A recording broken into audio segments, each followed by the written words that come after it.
contar del día empecemos a enderezar esto, ¿ya? Hay un compañero que todavía está sin grupo, ¿ya? Le pido a alguien porque hablé con un grupo y el grupo me dijo que estaban llenos y que se sabía que este compañero ya había sido adoptado por algún grupo, ¿ya? Si no, lo voy a tener que designar en cualquiera, ¿no? ¿Ya? Así que les pido voluntariedad para eso.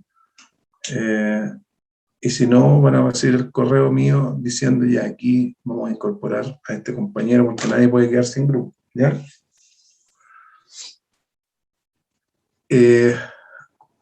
Ya, por lo tanto, les pido que no se generen roces entre ustedes porque la idea es aprender, ¿verdad? Estamos todos aprendiendo, los jueces, las juezas, los demandantes, y eso que los demandados todavía no parten.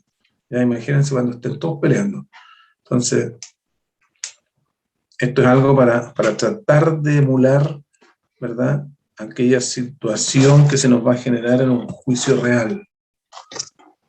Pero lo peor que podemos hacer es empezar, ¿verdad?, a tener conflicto entre nosotros mismos porque eso no nos ayuda, ¿ya? Así que les pido colaboración en eso. Aquí no existe nadie que quiera perjudicar a nadie. Los y las juezas están siendo monitoreadas por el profesor, así que no va a haber nada ilegal, ni nada que sea fuera de lo permitido. Todo va a estar dentro de las reglas, y si a ustedes les llama la atención algo que el tribunal haga, bueno, van a tener que ir al código y ver de qué se trata, lo que está resolviendo el tribunal. Ya de repente uno llega, tengo como un halo de...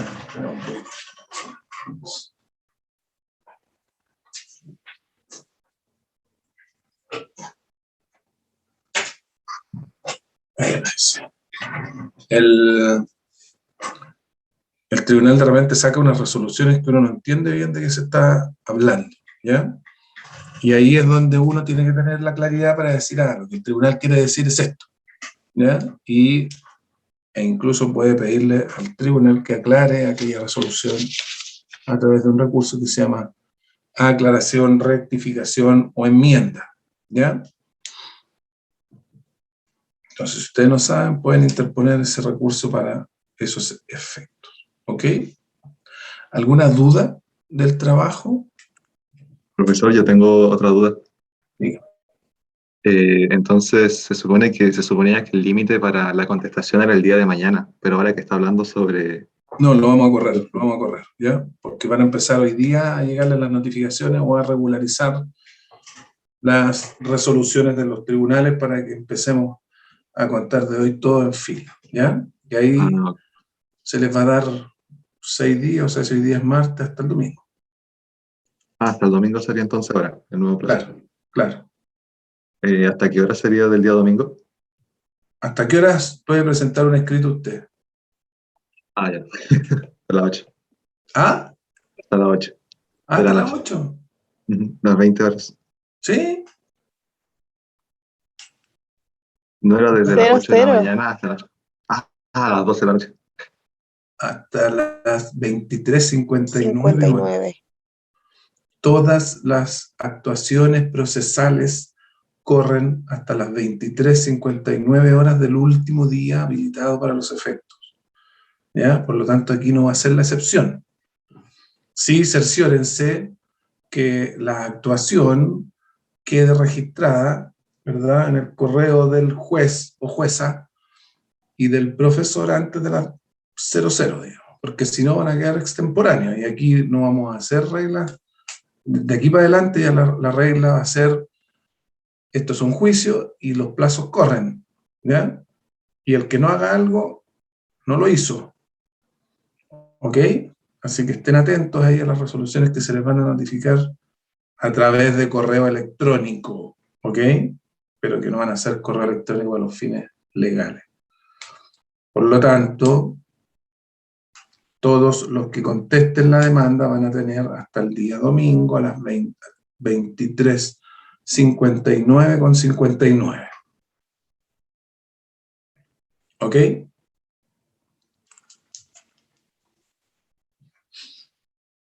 ¿Alguna otra duda del trabajo, de la prueba, de la vida en general? Profe, yo tengo una duda. Ya. ¿Se podría llegar a un acuerdo entre las partes? Sí se puede, ¿ya? Sí se puede, pero la idea es que no, porque si no llegamos a una conciliación y se acaba el juicio, ¿cierto? Y la idea es soltarnos un poquitito, hacer escritos, presentarlos al tribunal, estar en esta dinámica hasta el juicio. ¿Ya? Por lo tanto, cualquier intento de arreglo, el tribunal lo va a frustrar.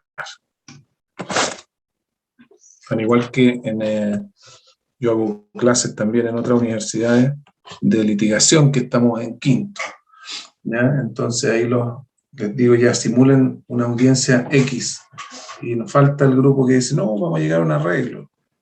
¿Ya? ¿Para qué? Para no pelear en la audiencia. Entonces les digo, no, pues si estamos aprendiendo, ¿verdad? Tenemos que aprender lo máximo, que es lo más complejo, y luego de ahí para abajo, en la vida real ustedes van a estar preparados para eso, ¿ya?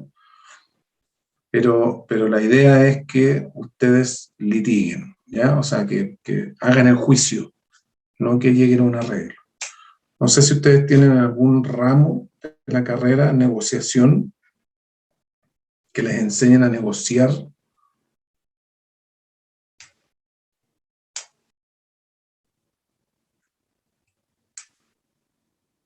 Aún no.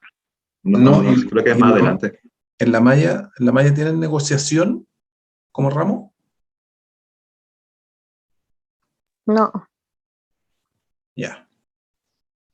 Sería súper bueno que hubiese un ramo así, porque a uno no le enseñan a notificar, o sea, a negociar, y se utiliza mucho, sobre todo en sede civil, en sede penal también, porque uno a veces negocia con la fiscalía o negocia con la contraparte, pero en materia civil, laboral, familia, muchos juicios, y ustedes ya saben, ¿verdad?, que existen lo que son los equivalentes jurisdiccionales, ¿ya? Y si uno los utiliza adecuada y convenientemente, puede, ¿verdad?, llegar a arreglos bastante útiles para la parte que ustedes representan, ¿ya? Por lo tanto, ahí si tenemos tiempo nos vamos a meter. Existen hartas formas de negociar, ¿verdad? Están los negociadores duros, los negociadores blandos, aquellos mixtos, aquellos, etcétera. Hay técnicas que se enseñan, ¿verdad? Y que cuando a uno no le enseñan, uno negocia de manera un poco naturalmente, es decir, como es uno como persona, ¿ya? Pero siempre tiene que darse el tiempo en todo juicio, para que lo anoten ahí en el disco duro, ¿ya? De poder tener la posibilidad de negociar. Recording in progress. Tienen que darse la instancia en un juicio, por muy duro, por muy complejo que sea, de hablar con la contraparte y decirle, bueno, ¿qué es lo que tú esperas? ¿Ya? ¿Podremos llegar a algún arreglo? ¿Qué te satisfacería a ti para los efectos de ponerle fin a este juicio? ¿Ya? Yo no sé si hemos hablado de ese tema, pero uno como abogado, y por lo menos yo lo que propugno es que la litigación, es decir, que el juicio sea la última instancia en un proceso de relación interpersonal, ¿verdad?, entre partes. Porque muchas veces un juicio, ¿verdad?, es un desgaste innecesario, ¿ya? Hay muchos que acuñan una frase que es: más vale un mal acuerdo que un buen juicio, ¿ya? Yo suscribo hasta por ahí nomás esa frase, porque hay veces en las cuales un juicio, ¿verdad?, viene a poner las cosas en su lugar en términos de la justicia que se requiere para, ¿verdad?, solucionar una situación determinada. Pero uno como abogado tiene que tratar de evitarle al cliente, ¿verdad?, a la persona que acude a uno, el desgaste que significa el estar en un juicio. Un juicio es desgastante para los abogados y para las partes, ¿ya? Es caro porque hay que emplear gastos procesales y personales, ustedes ya saben las costas, ¿verdad? Que muchas personas incluso no tienen posibilidad de recurrir a la justicia, y ahí existen una serie de teorías, ¿verdad? De teorías económicas de lo que es la justicia, es decir, ¿a quién ampara la justicia? ¿Ampara a todos los ciudadanos del país o ampara solo a algunos ciudadanos del país? ¿Ya? Y cuando a ustedes les toque hacer la práctica profesional, ¿verdad? Se van a dar cuenta que existe un bolsón de personas que están un poco lejos, ¿ya? De aquella justicia de la que tanto hemos aprendido durante 5 años, ¿ya? Y ahí es donde uno, como medio articulador o colaborador de la justicia, ¿verdad?, tiene una función importante. Existen los casos que uno debiera de tomar siempre, que se les denomina casos pro bono, ¿ya?, donde uno no cobra, ¿ya?, y lleva un caso por la circunstancia que sea, ¿verdad?, gratis para la persona que está protegiendo o que está representando, sea demandante, demandada, denunciante, denunciado, etc. ¿Ya? ¿Por qué? Porque ahí estamos ayudando, ¿verdad?, a que las personas tengan justicia, a que las personas sean sujetas de derecho, ¿ok? Y eso a veces reconforta más que, bueno, a todos nos reconforta el dinero, pero reconforta más que tener un salario. Y ustedes se van a dar cuenta, ¿verdad?, a lo largo del desarrollo profesional, que esos casos a veces son más enriquecedores y uno le pone igual ahínco a eso que a los casos que uno recibe un honorario, digamos, ¿ya? Más todavía si es que uno, por ejemplo, trabaja en la Corporación de Asistencia Judicial como abogado, tramitador, no sé, en la Fiscalía como fiscal, como abogado, asistente, en la Defensoría Penal, etcétera, en todas estas instituciones donde se trabaja para otros, ¿ya? Y ahí es donde uno, ¿verdad?, tiene que renovarse para los efectos de decir, oye, la persona que viene a uno no viene porque no tiene nada más que hacer, digamos. O sea, los abogados somos como los médicos, digamos. Nadie nos quiere ver, ¿ya? Nadie va donde el abogado porque no tenga nada más que hacer y está aburrido. Bueno, existen algunos casos excepcionales, pero el 99,99% va porque tiene un problema, ¿verdad? Entonces, uno tiene que ser la vía de solución de ese problema, no puede ser la persona que lo acreciente.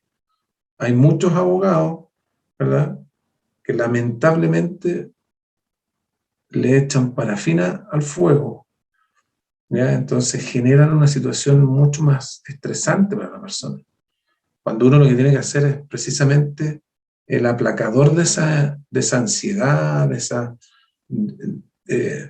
ese perjuicio psicológico que la persona tiene producto de una situación que le puede cambiar su vida, ¿ya? Ustedes tienen que tener súper claro eso. Cuando las personas llegan a uno, llegan porque a veces ya no tienen, primero, a quién más recurrir, y segundo, porque necesitan ayuda, ¿ok? Entonces uno los tiene que ayudar, no los tiene que complicar más, ¿ya? Y muchas veces ahí está el límite fronterizo entre lo ético y lo no ético, ¿ya? O sea, ¿qué hago yo, ¿ya?, respecto de una situación? ¿Le acreciento el temor a la persona? Por ejemplo, en sede penal se da mucho, ¿ya? Llega una persona que lo citaron a un juicio o a un tribunal o a la fiscalía y llega desesperado donde uno, oye, ¿de qué se trata esto? O tuve un problema hace un tiempo y mira lo que me llegó. Y está en uno poderle decir, no, viejo, esta situación es súper compleja, ¿ya?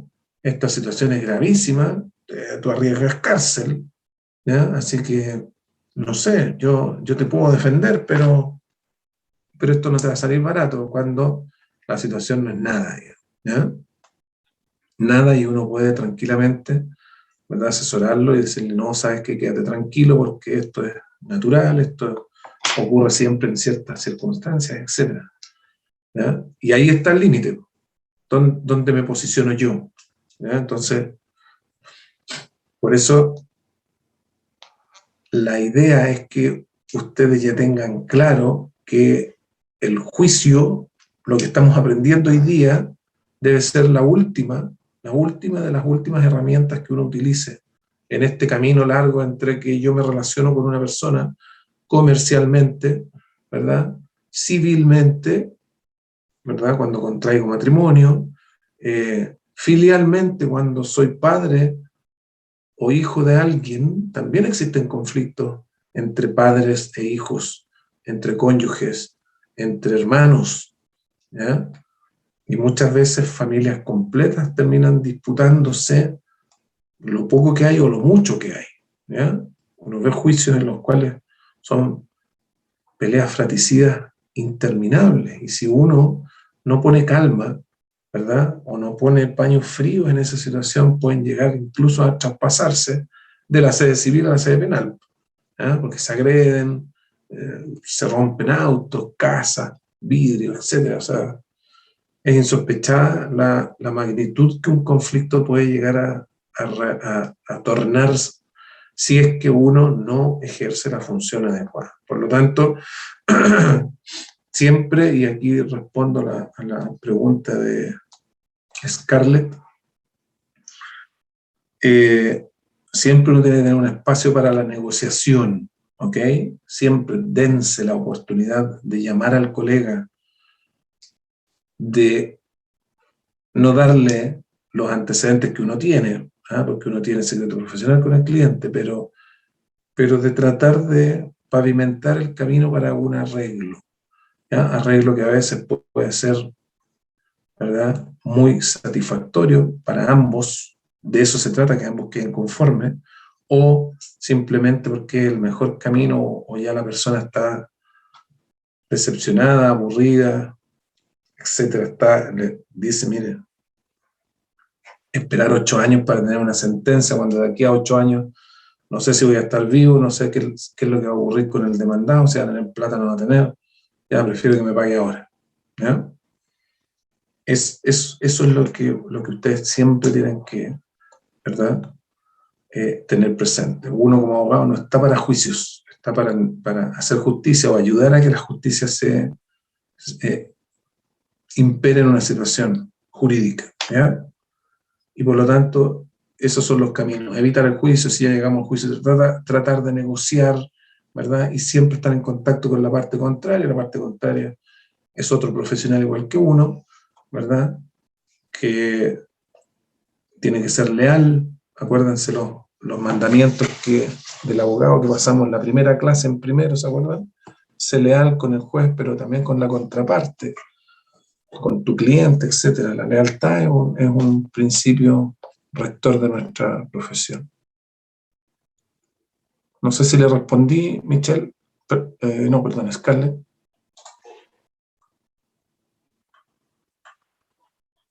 Sí, profesor, gracias. Ya. ¿Y alguna otra duda que tengan? Profesor, Sí. buenos días. Buenos días. Quería hacerle una consulta sobre la prueba que se realizó, sobre unas preguntas. ¿Ya? Espérame que las tengo acá. Por ejemplo, en la pregunta... Ay, se me perdió aquí.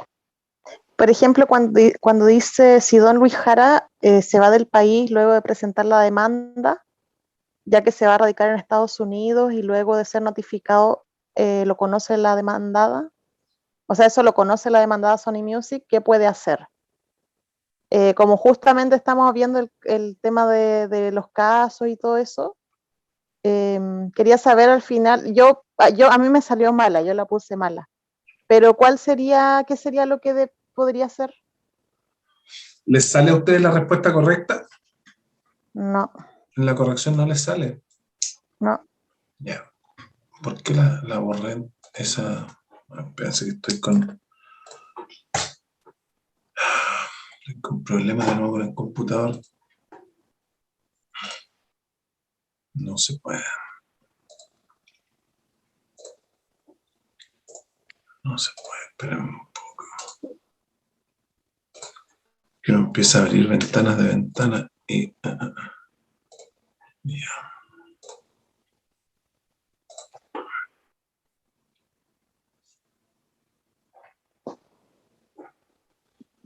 Vamos a procesar.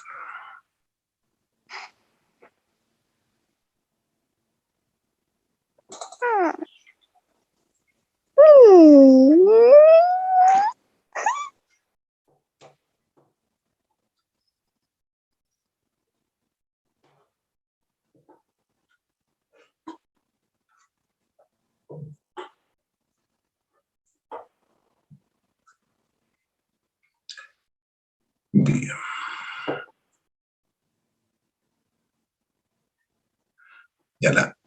A ver, hagamos un rápido barrido. Luis Jara celebra un contrato, ¿verdad? Para celebrar un concierto que se le pagarían 50 millones de pesos. Este señor un día anterior, ¿verdad? Le dicen que no va al contrato, que no va al concierto. Luis Jara quiere demandar por los perjuicios. Usted es su abogado y le solicita que lo represente. ¿Qué acto procesal realiza usted teniendo presente esa situación para poder demandar correctamente? Ustedes no conocen quién es el representante de Sony Music. ¿Qué tienen que hacer ahí? Tienen que iniciar las gestiones a través de una prejudicial preparatoria, ¿verdad? Acuérdense que la prejudicial preparatoria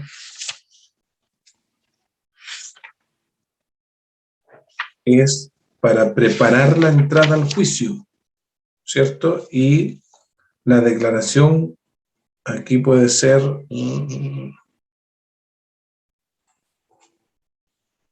la declaración jurada acerca de algún hecho relativo a su capacidad para aparecer en el juicio o a su personería o al nombre y domicilio de los representantes. Ahí está, 273, número 1. Si yo no conozco quién es el representante legal de una empresa, tengo que prepararlo, ¿ya? ¿Para qué? Para que la relación procesal se trabe de manera correcta, ¿ya? Luego, supongamos que usted presenta la demanda, los tribunales de Iquique, aquí tenían distintos domicilios. Las partes en la pregunta decía, prorrogaban competencia a los tribunales de Santiago, pese a que la empresa, Sony, fijó su domicilio en Iquique y Luis Jara en Valparaíso. O sea, tenemos 3 distintas zonas donde de acuerdo a la competencia territorial podríamos actuar, ¿cierto? ¿Cuál sería la regla general respecto de este caso? Vámonos a la regla general. La empresa tiene domicilio en Iquique y Luis Jara en Valparaíso. ¿Dónde tendrían que demandar ustedes con esa información?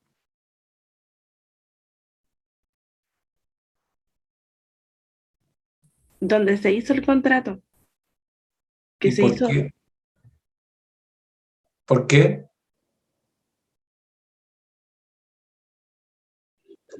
Claro, pues, la regla, acuérdense de las reglas de determinación de la competencia territorial. La regla general es el domicilio del demandado, ¿ya? Y solo tenemos ciertas excepciones cuando o existe una prórroga, una cláusula, ¿verdad?, de prórroga de competencia en el contrato, que hay muchos contratos que la tienen, ¿ya? Y aquí este contrato la tenía porque las partes fijaban domicilio en Santiago, le prorrogaban competencia, ¿ok? Y acuérdense que existen excepciones cuando son, por ejemplo, acciones que persiguen un bien inmueble, yo puedo demandar, ¿verdad?, donde tiene domicilio el demandado o donde está el inmueble. Pero el resto, regla general, domicilio del demandado, ¿ok? Y por lo tanto yo puedo prorrogar la competencia de ese demandado hacia otro tribunal, que fue lo que ocurrió acá, ¿ya? Y la pregunta 2 estaba en torno a eso, ¿ya? Usted presenta la demanda, dicen los tribunales de Iquique, que es la regla general. ¿Qué actuación realizará la parte demandada de acuerdo a eso? ¿Ya? Y aquí lo que tenía que hacer era, antes de contestar la demanda, tenía que interponer una excepción dilatoria de incompetencia del tribunal. ¿Por qué antes? Porque el plazo para poder interponer la excepción dilatoria es dentro del término de emplazamiento. Una vez que yo contesto la demanda, ya no puedo interponer una excepción dilatoria. O interpongo la dilatoria o contesto la demanda. 303, número 1, la incompetencia del tribunal, y allí la parte demandada tendría que haberle dicho al tribunal, ¿verdad? Oiga, vámonos a la regla general.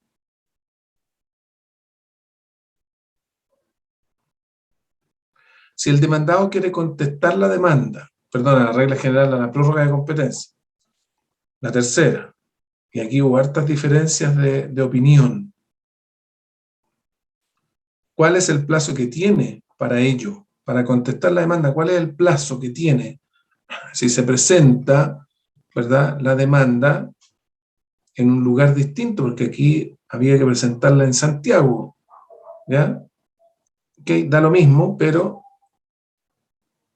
15 días, 15 más 3, 15 más 3 más 1, 15 más tabla, 15 más 3 más tabla, y esa era la respuesta, porque ese es el plazo que yo tengo, y ahí vamos a ir determinando, dependiendo de dónde estemos, si es que son 15 días, si son 15 más 3, si son 15 más 3 más tabla. Pero el plazo contemplaba todas las posibilidades que, ¿verdad?, uno tiene como parte para poder contestar. Ya la demandada opone una excepción dilatoria que ocurre en el proceso, ¿verdad? Se debe tramitar como incidente y esperar que se resuelva la excepción para contestar la demanda. Excepción dilatoria dilata, ¿verdad?, el inicio del juicio. Si a mí me lo rechazan de plano, entonces tengo que contestar. Si a mí me la cogen y el demandado no la subsana, entonces todavía no me corre el plazo para contestarla. Una vez que se subsana, ahí entonces yo tengo el plazo de 10 días para poder contestar la demanda. ¿Ya? ¿Cómo se tramita una excepción dilatoria? Como incidente, ¿verdad?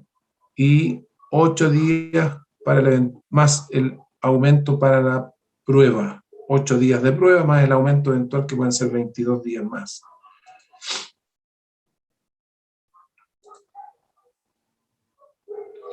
Fíjense, al contestar la demanda, y ustedes el error de ustedes es que ustedes no leen bien la pregunta, porque la pregunta es la que lleva inmersa la respuesta. Cuando ustedes contestan la demanda, ya la están contestando. No están antes que la pregunta antes decía, ¿qué puede hacer si es que lo demandan en Iquique? ¿Ya? Ahí todavía no se ha metido a contestar, ¿verdad? Bueno, aquí contesta la demanda. ¿Qué puede hacer al contestar la demanda? Interponer excepciones perentorias, ya no puedo, las dilatorias es antes, y por lo tanto la pregunta 1, la 2, se nos fue, y la 3 también, perdón, la 4. O sea, quedamos dentro de la 3 y la 5. ¿Ya? ¿Qué más puede hacer? Contestar la demanda. ¿Y qué más puede hacer? Reconvenir. Yo puedo interponer excepciones, contestar y reconvenir el mismo escrito. ¿Ya? Eso también lo hablamos y lo tratamos suficientemente. La demandada Sony Music interpone una excepción dilatoria a la demanda, el tribunal lo tramita de acuerdo a la ley. La resolución que resuelva aquella excepción, ¿qué efecto produce? ¿Qué efecto produce la resolución que resuelve la excepción dilatoria? Si la coge, ¿verdad? Y esta es la ineptitud del libelo que estaba ahí, pusimos como caso, ¿ya? Luis Jara debe corregirlo, y una vez efectuada aquella corrección, Sony Music tiene 10 días para contestar la demanda. ¿Ya? Y aquí llegamos a la pregunta suya. Si don Luis Jara se va del país luego de presentar demanda, ya que se va a radicar a Estados Unidos, y luego de ser notificada, ¿verdad?, la demanda, eso lo conoce Sony Music. Dice, chuta, se nos va el demandante. ¿Qué puede hacer para citarlo a absolver posiciones? ¿Ya? Yo demandado, ¿cuándo puedo citar a una persona a absolver posiciones? ¿Se acuerdan lo que son las absoluciones de posiciones? Cuando lo cito a confesar a la otra parte, ¿ya?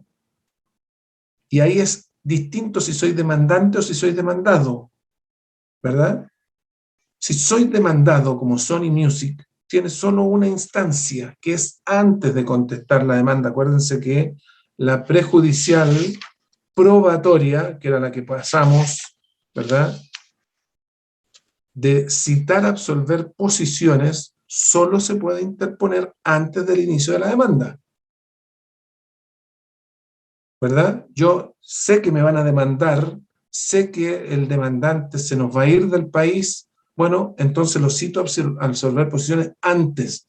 Y en la excepción, ¿verdad?, a que las medidas prejudiciales pueden ser interpuestas por el futuro demandante. La excepción es esta: absolución de posiciones, ¿verdad? Artículo 284. Si hay motivo fundado para temer que una persona se ausente en breve tiempo del país, podrá exigirse como medida prejudicial que absuelva posiciones, ¿verdad? Si se ausenta dicha persona dentro de los 30 días subsiguientes al de la notificación de absolución de posiciones, y ahí se le tiene por confesa. Pero eso es en la prejudicial. Una vez que se contestó la demanda, o que se notificó la demanda, como era este el caso, ¿verdad?, yo ya no puedo hacer nada, solo puedo estar hasta el término probatorio, esperándolo. ¿Ya? ¿Por qué? Porque uno tiene que ubicarse en el tiempo prejudicial, antes del juicio. ¿Ya? Por eso dijimos, acuérdense que las medidas prejudiciales, ¿ya?, que son una forma de iniciar el juicio antes de la demanda, pueden ser de tres clases: preparatorias, probatorias y precautorias. Y las precautorias pueden ser después de notificada la demanda, también, hasta, ¿verdad?, antes de la dictación de la sentencia. Por lo tanto, ¿ya?, si no la inicié con una prejudicial demandante o demandado solo la absolución de posiciones, entonces, ¿verdad?, tengo que esperar hasta el periodo de prueba para poder realizar ese trámite, ¿ya? Porque dentro del periodo de discusión no vimos ninguna norma que hablara de la prueba, ¿ya? Solo la probatoria está como prejudicial.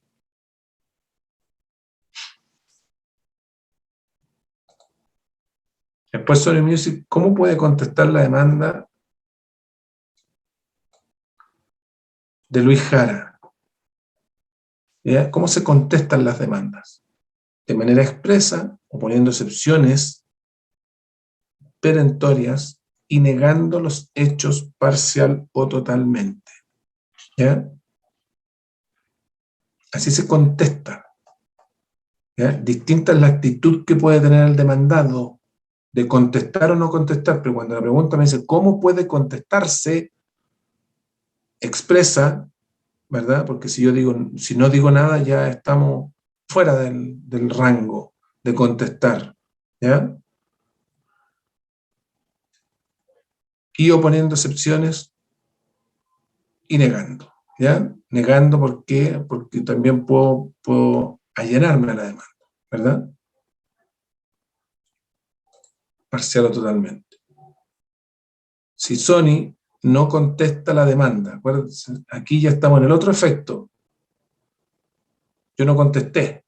¿Qué efecto produce eso? Que se entiende que el demandado está negando los hechos de la demanda.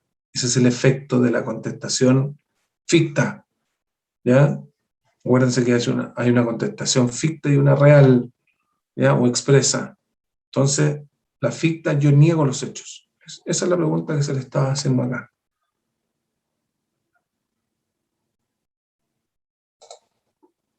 Luis Jara pretende solicitar una medida prejudicial de retención de bienes.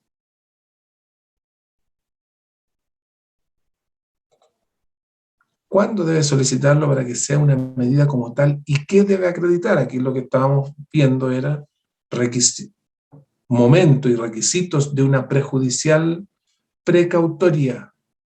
¿Ya? ¿Por qué? Porque la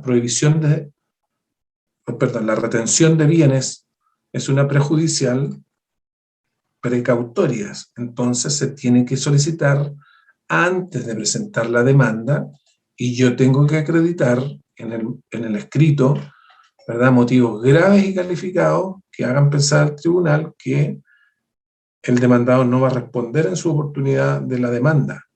Además, tengo que solicitarle la cantidad de dinero o el monto de los bienes que necesito que se retengan y rendir fianza. Eso estaba dentro de los requisitos. Era cosa de irse a la norma, ¿verdad? Y habiéndola aprendido, la podríamos contestar. Después dice, ¿qué pasaba si yo contesto la demanda, me percato que hay hechos que se me olvidó señalar en la demanda? ¿Ya? Yo soy demandante, la demandada me contesta la demanda, ¿ya? Y digo, ups, se me olvidó poner hechos. ¿Qué puedo hacer con eso? Eso es lo que se me estaba preguntando. ¿Puedo modificar la demanda? No se puede modificar la demanda, ¿ya? Y ya la notifiqué. ¿Puedo ampliar esos hechos o contener los hechos nuevos en la réplica? No, no puedo, porque la réplica solamente se puede referir a los hechos que contiene la demanda y se va a referir, ¿verdad?, a lo que contestó la demandada. O sea, en la réplica yo puedo ampliar hechos, pero que están en la demanda, no que olvidé poner la demanda.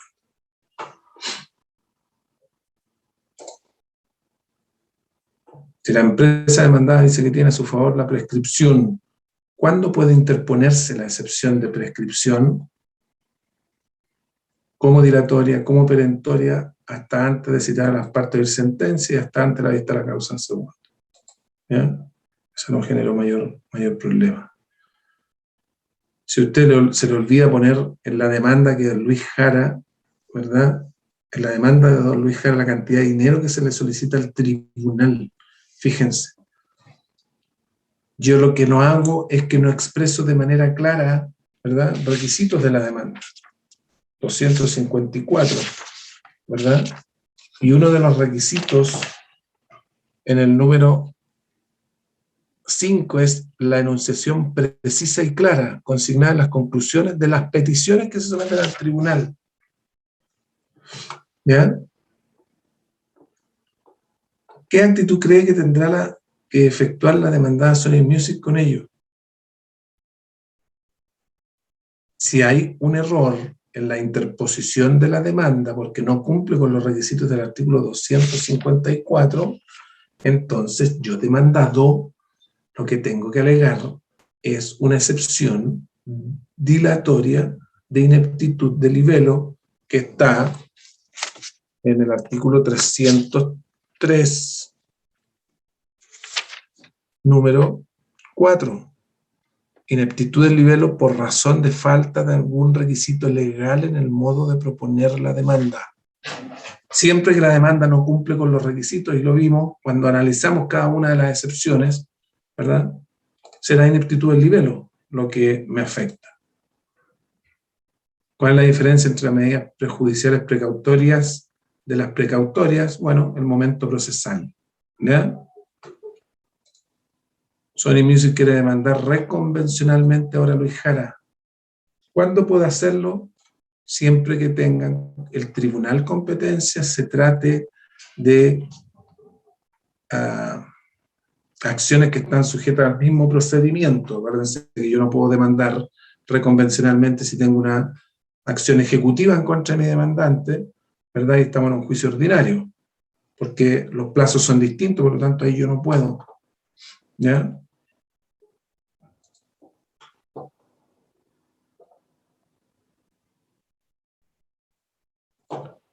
Presenta la demanda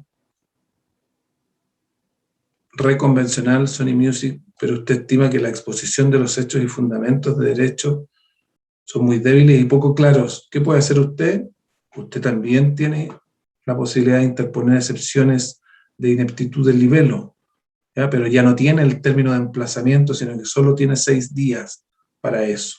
Acuérdense que vimos la diferencia entre la reconvención y la parte principal.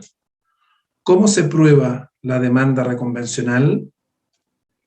Como la demanda principal y en el mismo periodo de prueba. Acuérdense que la demanda reconvencional, que va un poco chueca en tiempos con la principal va un poco más avanzada, la principal tiene que esperar a que la reconvencional llegue al fin de la discusión y ahí se reciben ambas a prueba en la misma oportunidad. Si Sony Music quiere señalar al tribunal que procede la excepción dilatoria de litipendencia, ¿qué debe acreditar para poder obtener una decisión a su favor? ¿Ya? Y la litispendencia es que hay otro juicio entre las partes que se inició con anterioridad al juicio en el cual la quiero interponer, porque si se inició con posterioridad, la litispendencia la tengo que alegar en el otro juicio, no en este, ¿ya? Donde se está requiriendo pronunciamiento de la misma materia, ¿ya? Acuérdense que la litispendencia no tiene por qué ser tiene que ser entre las mismas partes, pero no en el mismo rol. Yo puedo ser demandado en uno y demandante en otro juicio. Si estamos debatiendo la misma materia, entonces existe litispendencia, ¿ya? Y la última pregunta es si Luis Jara se quiere desistir de seguir en el juicio porque perdió interés. Pero ya estamos en periodo de discusión. ¿Qué será lo que ocurrirá si usted como abogado interpone esta solicitud del tribunal? ¿Qué solicitud era? El desistimiento de la demanda, ¿ya? Acuérdense que el desistimiento de la demanda, que lo vimos también, se puede hacer antes de notificar y no tiene ningún efecto. Yo retiro la demanda. Pero después de notificada, se le da traslado a la parte contraria y se puede generar un incidente, ¿verdad? Porque yo puedo decir, no, yo quiero seguir adelante con este juicio, aunque el demandante ya no quiera, y vamos a seguir adelante, ¿ya? Por lo tanto, siempre le van a dar traslado, ¿ya?, a la parte demandada de aquella solicitud del demandante. Ahí está la corrección de la prueba. ¿Alguna duda con ella?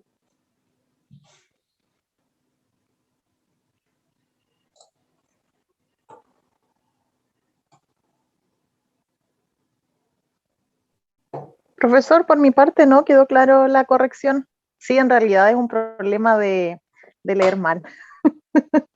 Porque justo me equivoqué como en 5 y todas es porque leí mal. ¿Ve?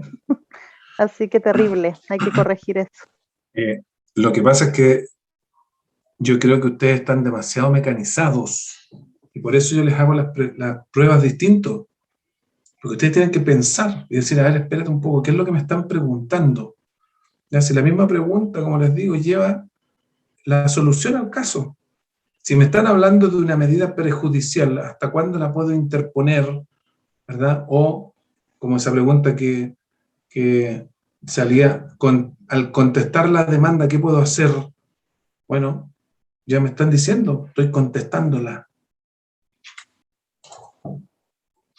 ¿verdad? Por lo tanto, lean bien las preguntas, ¿ya? No se apresuren, por eso el tiempo que se les da es suficiente como para que lo lean, lo revisen, ¿verdad? Y puedan ustedes tener un adecuado análisis del caso, ¿ya? Yo sé que esto es distinto como se les pregunta en procesal que como les preguntan en los otros ramos, tal vez, ¿ya? O sea, sé que los otros ramos van a buscar si ustedes saben, ¿ya? Dígame, por ejemplo, el concepto de lo que es, no sé, la demanda, ¿cierto? Pero eso es fácil. Es fácil poder hablar del concepto de la demanda si es que yo lo tengo a la mano. Y lo vamos a tener siempre a la mano porque los abogados trabajamos con los códigos. ¿Ven? Yo siempre tengo los códigos, ¿verdad?, a la mano. Pero esa no es la gracia, porque si ahí está la ley. ¿Dónde está la gracia? En cómo yo analizo el código, ¿ya? Y cómo yo aplico las distintas instituciones a la etapa procesal en la cual estamos. ¿Ok? Ahora estamos analizando, por ejemplo, la etapa de la prueba. Estamos empezando la etapa de la prueba.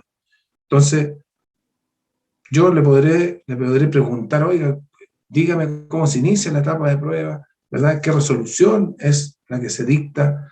¿Ya? Pero vamos aplicando las normas que establece el código para esa etapa. Y eso es lo distinto. Yo a ustedes no les puedo decir o pedir o exigir que me repitan de memoria algo, porque para eso está el código. Entonces eso no es aprender, eso es memorizar. Yo aprendo cuando aplico.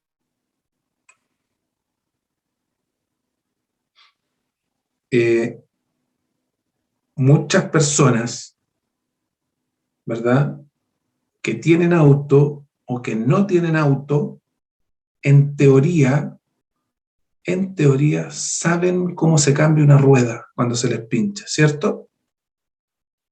Bueno, ustedes no saben cambiar ruedas si es que nunca han cambiado una rueda.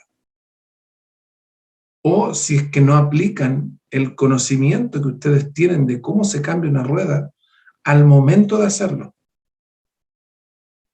Yo le puedo decir a usted, dígame cómo se cambia la rueda. Ya ustedes me pueden decir, sí, ¿sabe lo que pasa? Es que hay que sacar la rueda buena, ¿verdad? Soltarle los pernos a la rueda nueva, o sea, la mala, y sacarla. Bueno, pues si yo la saco, se me va a caer el auto, ¿no? Entonces tengo que levantarla con la gata, ya, ok. ¿Y dónde pongo la gata? Porque si la pongo en cualquier lugar no me va a servir para esos fines. Entonces ahí yo estoy aplicando los conocimientos que tengo anteriores a una situación práctica, donde si yo no lo hago como corresponde que se haga, entonces se me va a caer el auto y puedo romperle el disco ¿verdad?, de freno, o puedo quedar aplastado yo debajo, o me puede caer el auto encima, etc. Y ahí sí que hay problema. Ahí sí que hay problema. Entonces, el derecho es lo mismo. Es lo mismo. Yo no saco nada con aprenderme las reglas. Nada. Si es que no las sé aplicar. Y por lo tanto, por eso yo les pregunto a ustedes, bueno, apliquemos. ¿Ya? Vayamos viendo, porque cuando llegue un cliente a la oficina de ustedes no les va a decir, ¿verdad?, ¿qué es la demanda? Les va a decir, quiero demandar. ¿Cómo lo hago?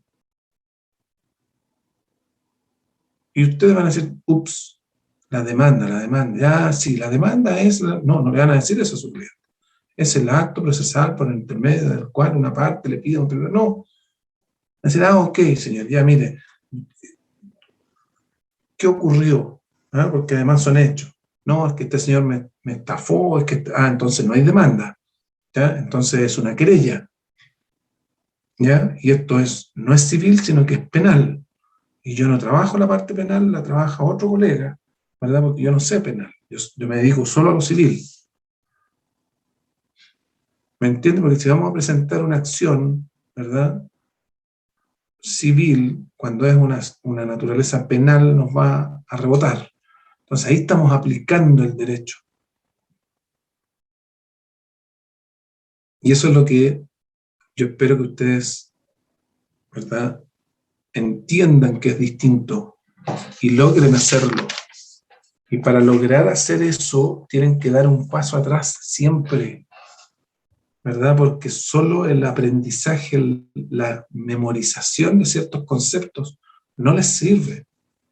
Ustedes tienen que aplicar lo que memorizaron, lo que aprendieron, y solo así van a poder darle solución a un caso. ¿Ya? Porque, les reitero, para la solución está el código, ¿ya? Y si yo les paso el código, ustedes, aunque tengan la ley ahí, no la van a poder aplicar porque no saben aplicarlo, porque todavía no tienen todas las herramientas. Entonces, lo que se les está haciendo ahora en este curso es entregarles las herramientas, ¿verdad?, para que ustedes, utilizando el código, ¿verdad?, puedan aplicar esas normas. Dentro de los mandamientos también que leímos en la primera clase, yo sé que ustedes lo olvidaron ya, estaba el piensa. ¿Me acuerdan?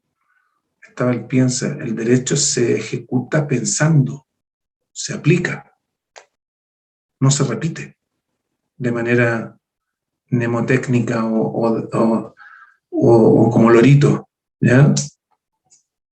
La memoria que uno tiene, claro, es un tremendo instrumento que nos ayuda para los efectos de poder trabajar adecuadamente un caso.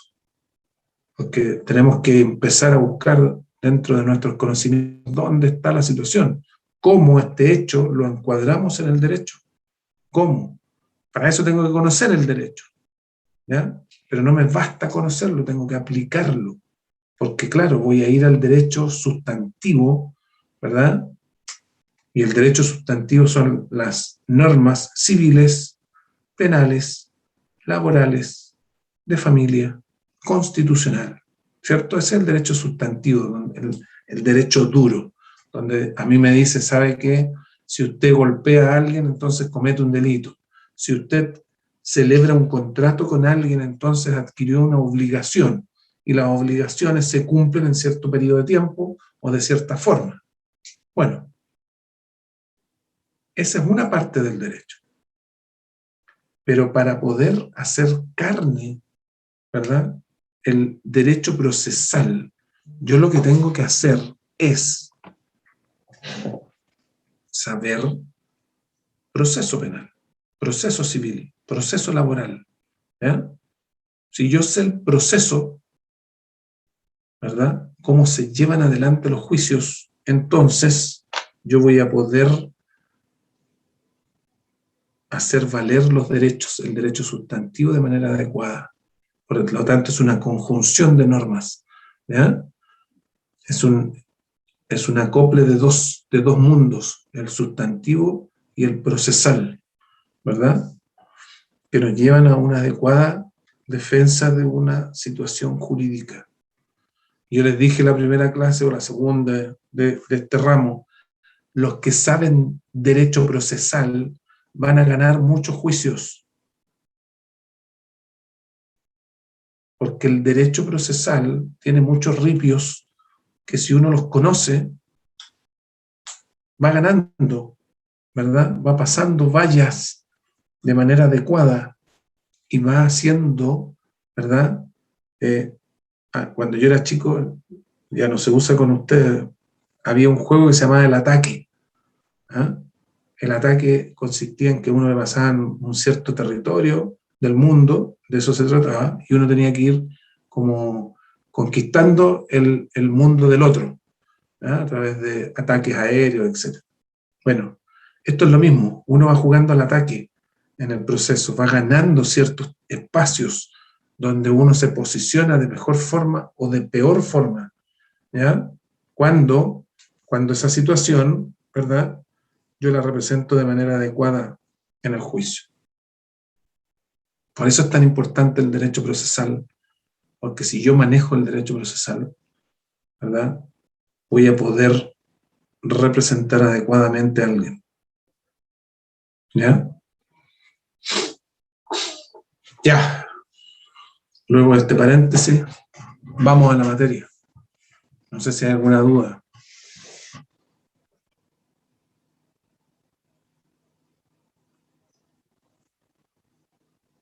¿No? Ya vimos entonces que la primera resolución que se dicta en la etapa de prueba es el auto de prueba que contiene, ¿verdad?, los hechos oscuros o controvertidos, sustanciales y pertinentes que el tribunal determine respecto, ¿verdad?, de la discusión que se planteó en la etapa anterior, ¿verdad?, en la etapa de discusión propiamente tal.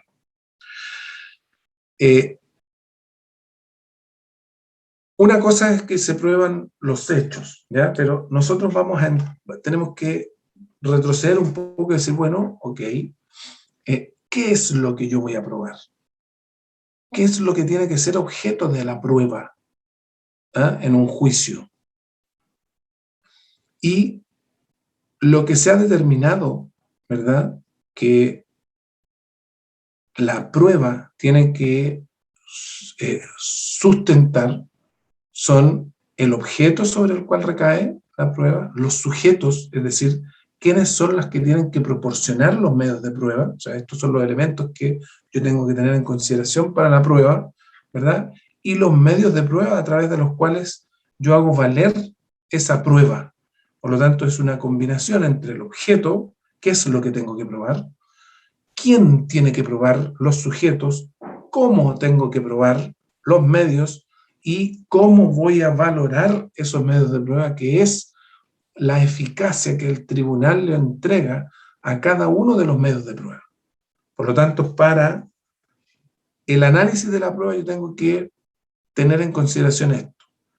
¿Qué es lo que pruebo? ¿Quién lo prueba en el juicio? ¿Cómo lo pruebo? Y cómo se valora aquello que yo probé. ¿Ok? Son 4 pasos. El objeto de la prueba, que es el primero, es decir, ¿qué es lo que tengo que probar? ¿Ya? Es lo que equivale a la materia, o sea, ¿qué es lo que voy a tener que probar en el juicio? ¿Ya? Desde el inicio vimos que existen hechos que yo tengo que probar, ¿cierto? Hechos que provienen de un acto que tiene que ser de naturaleza jurídica, es decir, un acto que tiene importancia o relevancia para la vida del derecho, ¿se acuerdan? Y que tiene que ser actual, no puede ser cualquier hecho, ¿verdad? Yo no voy a demandar a otro porque el otro respira. Yo voy a demandar al otro porque el otro celebró un contrato conmigo o sin tener un contrato me perjudicó. Por lo tanto, ese hecho es un hecho que proviene de un acto jurídico o de un acto con implicancia jurídica. Y eso es lo que yo tengo que probar, ¿ya? Por lo tanto, la primera regla es que, ¿qué es lo que tengo que probar? Es decir, ¿qué es lo que es objeto de prueba? Hechos. Ya lo vimos. De hecho, valga la redundancia, lo primero que se establece son cuáles son esos hechos de prueba que yo tengo que probar. Pero alguien puede levantar la mano y me dice, oiga, profesor, pero el derecho, ¿qué pasa con el derecho? Nos resultaba que llevamos 5 años estudiando derecho. ¿Cómo no ¿dónde aparece el derecho en esto? No, el derecho no se prueba. Yo no tengo que probarle al juez que el artículo 318 dice que la primera resolución que se tiene que dictar en la etapa de prueba es el auto de prueba a través del cual... No, eso no se prueba. ¿Por qué?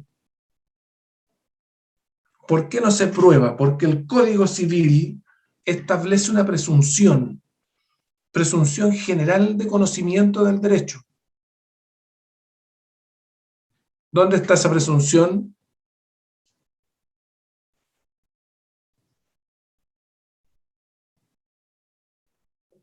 La tienen que haber visto en el derecho civil. ¿Dónde está esa presunción de conocimiento del derecho?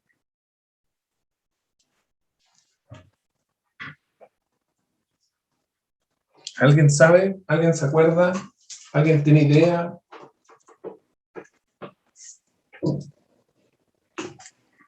¿Alguien ¿La conoce? buena fe, profesor, o no? Nada que ver. ¿No? ¿Alguien conoce el Código Civil? ¿Alguien lo ha visto alguna vez? ¿Alguien lo ha abierto? ¿Alguien lo ha hojeado? ¿Alguien lo ha leído? Profesor, ¿no es aquel que dice que si uno alega desconocimientos del derecho, se tendrá el actor de mala fe? No. Eso es como yo me posiciono dentro de una determinada relación jurídica. ¿Ya? Estamos hablando de por qué el derecho se presume conocido. Si yo le pregunto a usted, ¿usted sabe que existen normas tributarias? ¿Ustedes saben que existen normas tributarias? ¿Saben o no? ¿Saben que todos los que trabajan tienen que pagar impuestos? Sí, Ya, Sí. todos. ya, ok. ¿Cuánto impuesto pagan? ¿Y qué actos son los grabados por impuestos? ¿No son las cotizaciones? No. ¿Ven? Y ahí es donde empezamos a flaquear. nosotros sabemos que existen ciertas reglas que nos rigen, ¿verdad? Que tenemos que pagar impuestos. ¿Y qué es lo que se paga impuestos? Bueno, distintas actuaciones, ¿ya? Pagamos impuestos, por ejemplo, cuando recibimos un honorario o cuando recibimos un sueldo. ¿Cómo se llama eso? Impuesto a la renta. Yo tengo que pagar al Estado cada vez que recibo un peso de sueldo o de honorario, le tengo que pagar un determinado porcentaje al Estado. Fíjense lo injusto que es la vida. Ustedes van a decir, oiga, pero si es mi trabajo, sí, pues. Pero eso es una regla que usted le dice, sabe que por cada peso que usted gane, usted no se lo va a echar entero al bolsillo. Usted va a destinar, como decía la compañera, un poquitito a sus cotizaciones, ¿ya? Usted va a tener que tener salud, y la salud se la puede proporcionar usted solito o el Estado, y por lo tanto usted va a tener cotizaciones de salud. ¿Cotiza en el sistema público o en el sistema privado? No, yo quiero el sistema público. Ok, nos vamos a FONASA entonces. Y usted tiene que pagar un cierto porcentaje de su sueldo para la salud que usted va a tener. Y como la salud es pública, entre todos, todo el país genera el fondo público de salud. No, sabe que el fondo público es muy feo, muy lejos, muy oscuro, no, a mí me gustan las clínicas. Ok, pague entonces un sistema privado de salud, pero ese le puede salir más caro. Y lo más probable es que le salga más caro. Claro, puede ser más rápido, pero va a ser más caro. ¿Ya? Un porcentaje de mi sueldo entonces lo destino a eso. Otro porcentaje lo destino, ¿verdad?, a mi futuro, a cuando yo sea viejito, y ahí están las AFP, ¿verdad? Entonces digo, ¿cuánto de mi sueldo voy a tener que juntar? El 10%, señor. Tome, yo gano un peso, 0,1 peso va a mi futuro. Por lo tanto, ya me quedan 0,9 pesos para mí. Pero espérese un poquitito, todavía no se los echa al bolsillo porque usted tiene que pagar impuestos. ¿Cómo impuestos? Sí, pues, porque la ley le obliga a usted a, cada vez que recibe un peso, pagarme un cierto porcentaje. Chuta, ¿y cuánto del bolsillo, cuánto de ese peso tengo que pagarle? Bueno, depende de lo que usted gane, porque los impuestos son progresivos. Por lo tanto, si gano hasta un determinado monto, no voy a pagar impuestos. Si gano de ese monto determinado hasta otro monto que me van fijando, pago un 5% de mi sueldo. Si excedo un 10%, si excedo el 15% hasta llegar al 35%. O sea, yo puedo pagar de cada peso 0,35 pesos de impuesto, que los tengo que sacar de mi bolsillo, o antes de echarlo al bolsillo, tengo que pagárselo al Estado. ¿Ya? ¿Por qué? Por vivir en sociedad. ¿Para qué? Para tener calles, hospitales, justicia, ¿ya? Todo lo que el Estado me proporciona. Seguridad, paz, ¿ya? Que no me invadan los argentinos, los peruanos, los japoneses. Bueno, ¿por qué? Porque con ese impuesto que yo pago, le pago a todos los funcionarios públicos. Entre comillas, le pago a todos, pero se junta plata para la Defensa Nacional, se junta plata para los carabineros, para la PDI, para los jueces, para los fiscales, para aduana, para impuestos internos, etc. Ya, y si yo le digo a alguien, sabe que yo no voy a pagar impuestos. No, pues ¿por qué tengo que pagar impuestos si es mi plata? ¿Ya? Va a llegar el papá fisco y le va a decir, ¿sabe qué, señor? Usted no me pagó los impuestos. Ah, es que yo no sabía que tenía que pagar. ¿Cómo no va a saber? ¿Cómo no va a saber que usted? No, es que no sabía, señor. Sí, fíjese que hay un artículo en el Código Civil, que es el artículo 8, ¿ya?, que dice que nadie podrá alegar ignorancia de la ley después que ésta haya entrado en vigencia. Fíjense, todos los días se dictan leyes, todos los días, y todos los días esas leyes nos obligan, aunque nosotros no sepamos que existen.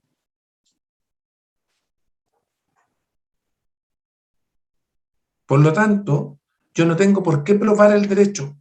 Lo único que tengo que probar, y para eso les tienen que haber pasado a ustedes los efectos de la ley en el tiempo, ¿cierto? Es que ese derecho esté vigente. Podemos empezar a pelear respecto de eso, ¿ya? Pero que el derecho existe, yo no puedo probarlo. Ni tengo por qué probarlo.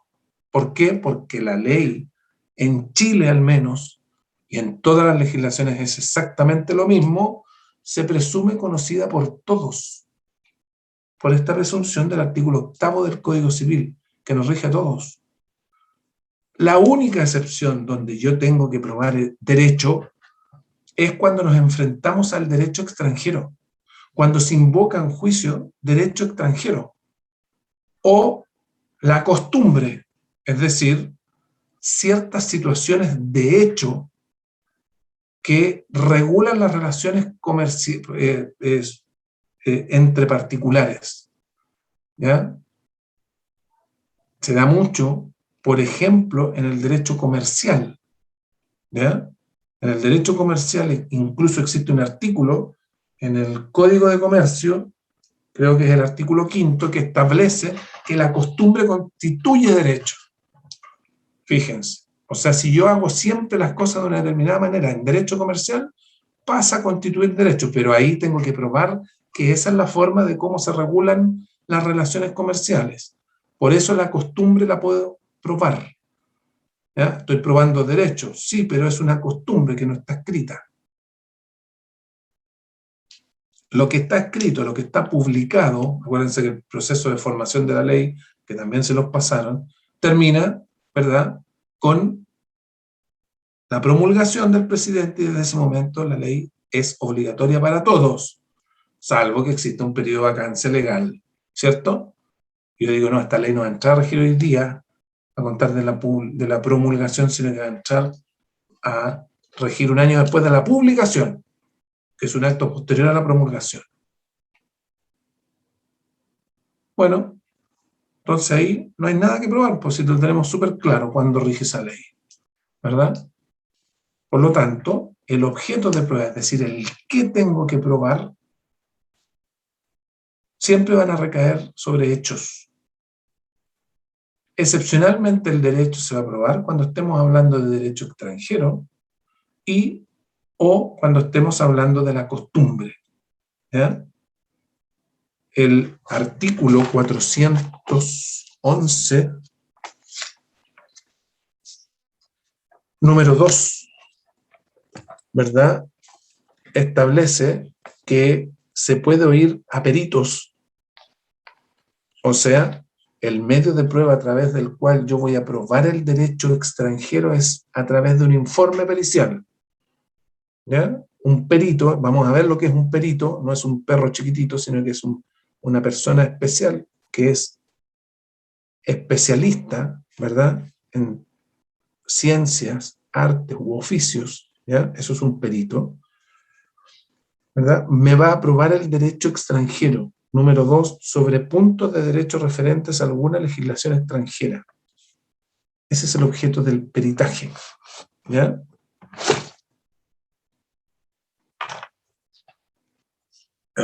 Ya nos dio la hora de término, a las 9:20 termina esta clase, ¿no? O a las 9:30.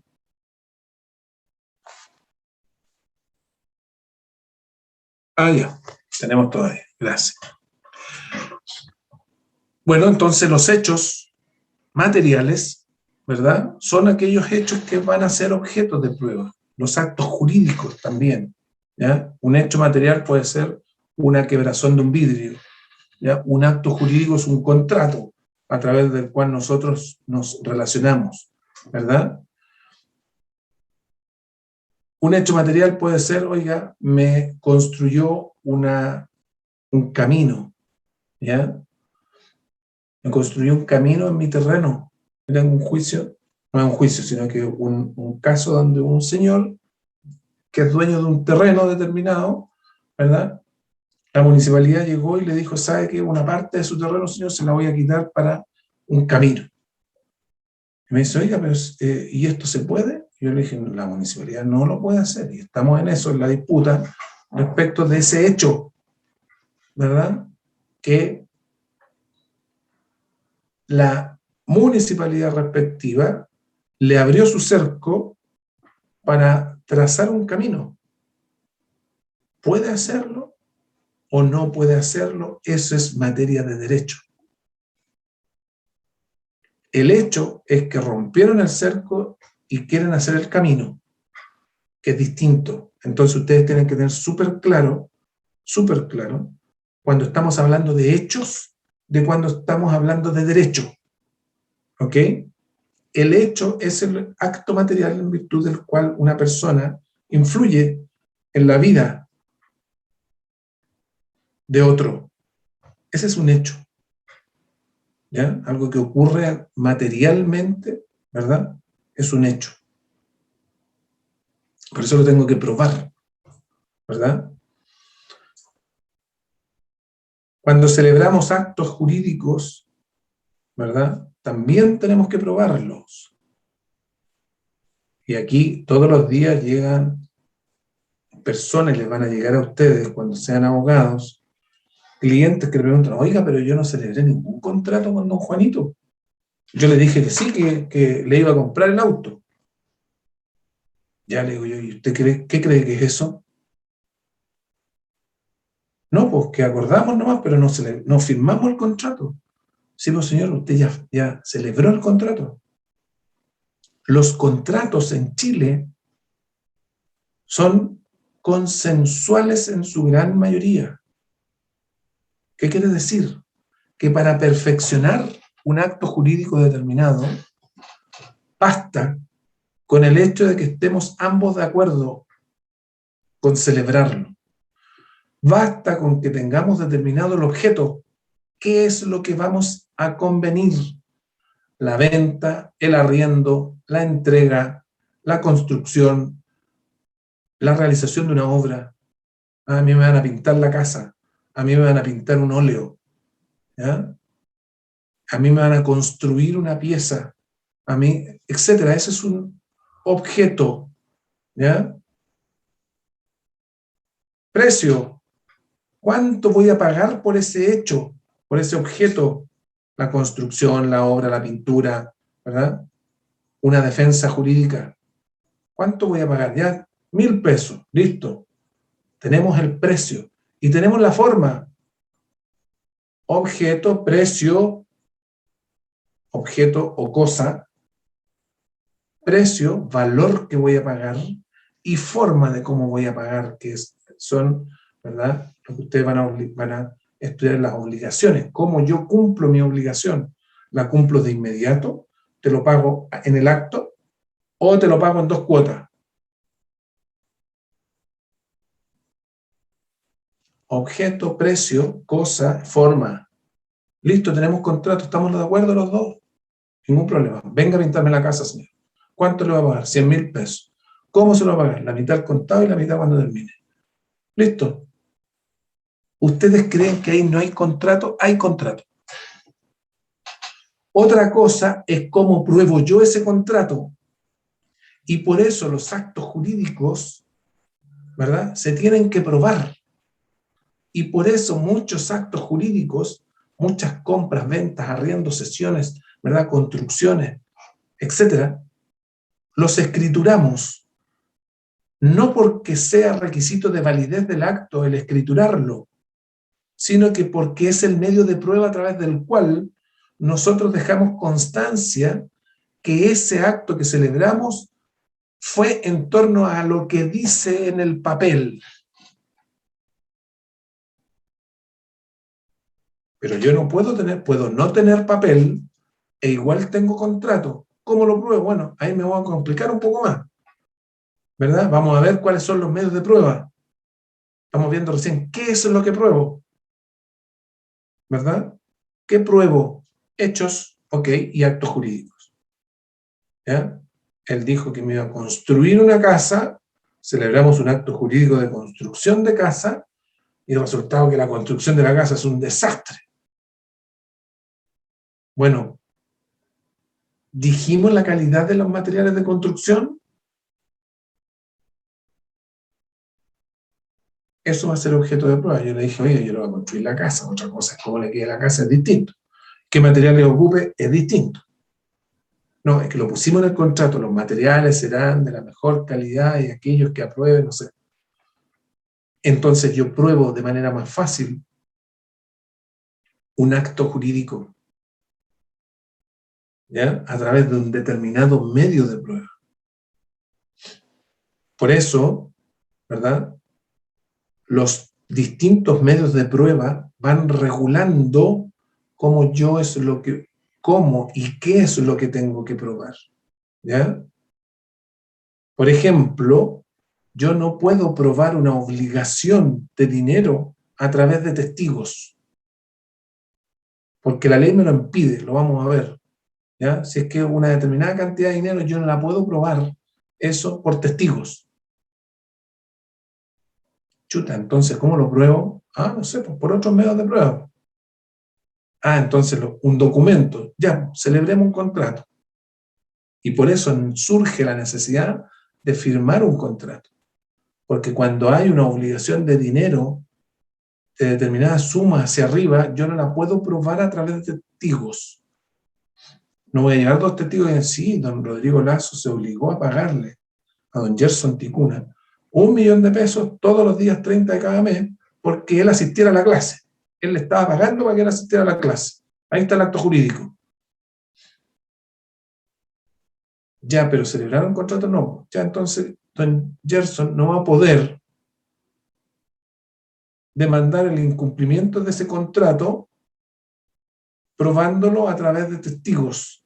2 compañeros o compañeras de curso que digan, sí, el profesor se obligó a pagarle 1 millón de pesos a Gerson para que fuera todas las clases y dijera presente. ¿Ya? Vamos a ver a lo largo de la clase, del curso, ¿verdad?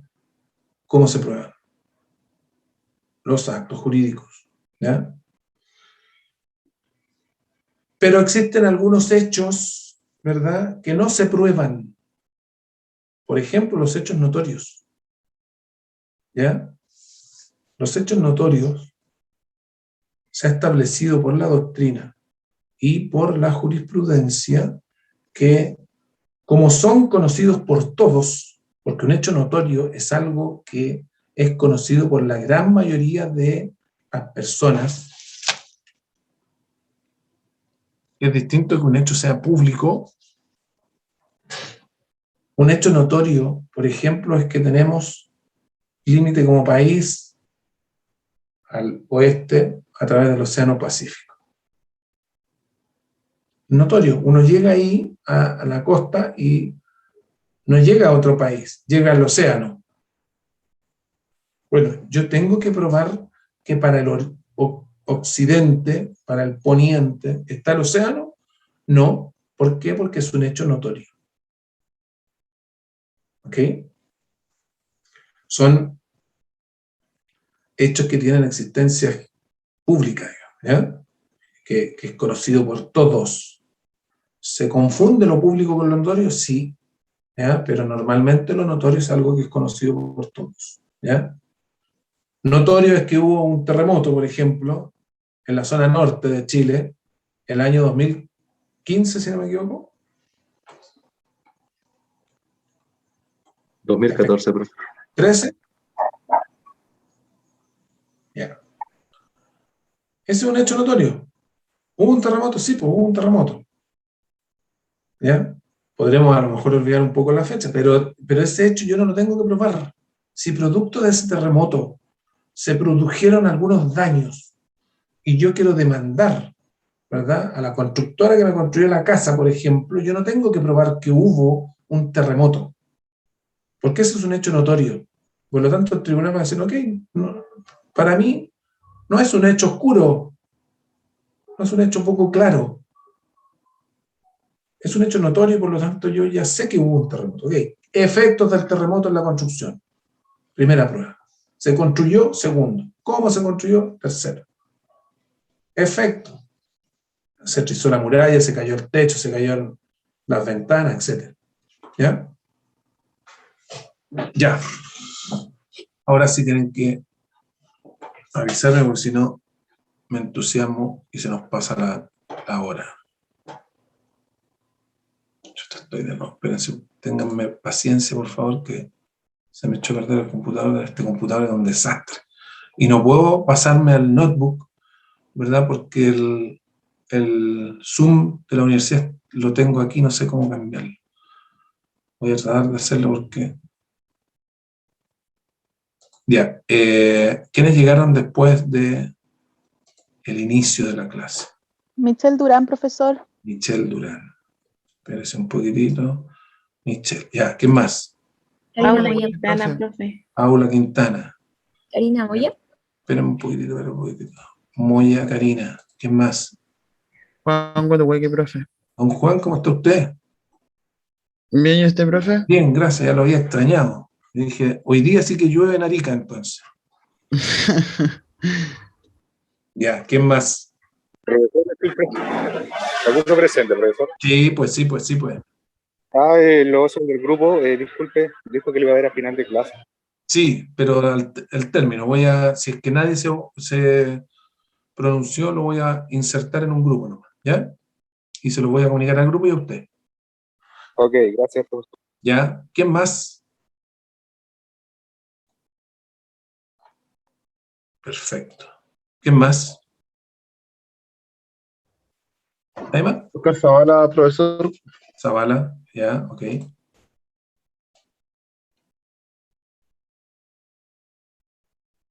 ¿Nadie más? Ok. Yo veía harta gente presente, pero si no quieren decir presente, nos vemos el viernes. Que les vaya muy bien, cuídense, miren que están subiendo de nuevo los casos, estudien un poquitito cuando tengan Profesor, tiempo. ¿Ah? lo que habló hoy día, perdón, que estoy comiendo pan. Lo que habló hoy día lo subió a la intranet porque No. estaba revisando. Ah, ya. Ya, pensé que estaba media por eso. Ya. No. ¿Ya? Lo voy a subir antes del viernes. Que estén muy bien, cuídense. Chao, profe, que esté Chao, bien. Nos vemos. profe, que Adiós. esté bien. Profe, Gracias, gracias. profesor. Chao, chao.